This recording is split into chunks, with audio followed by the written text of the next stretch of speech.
Hello, I'm so happy today. ကတ်ဆက်ခွေရီရောက်ထားတာရှိလို့ unboxing လုပ်ပါမယ်။ဒီအခွေရီကကျွန်မအကြိုက်ဆုံးဆိုတော့တယောက်ဖြစ်တဲ့ခင်ဝမ်းရဲ့အခွေရီဖြစ်ပါတယ်။ငယ်တုန်းကတော့ခင်ဝမ်းသချင်းတွေကိုနားထောင်ခဲ့ဘူးပေမဲ့နောက်ပိုင်းအဆက်ပြတ်သွားတာ။မမရရတငယ်ချင်းတယောက်စီက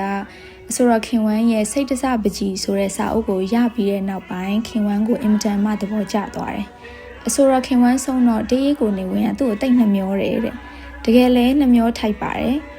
ကျမအမှန်မမှားဘူးဆိုရင်ခင်ဝမ်းရဲ့တကူတော်ခွေစုပေါင်း18ခွေရှိတယ်။ပထမဆုံးခွေဖြစ်တဲ့နှင်းစီဖြူရဲ့အဝေးရလူတယောက်ကို1988မှာ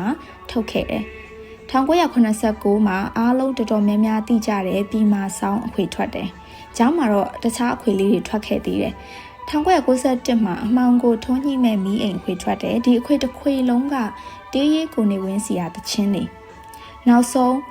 နှုတ်ဆက်ခဲ့ပါတယ်အေယာဝတီအခွေနဲ့သူ့ပရိသတ်အားလုံးကိုဂီတလောကကနေနှုတ်ဆက်သွားတာပေါ့နော်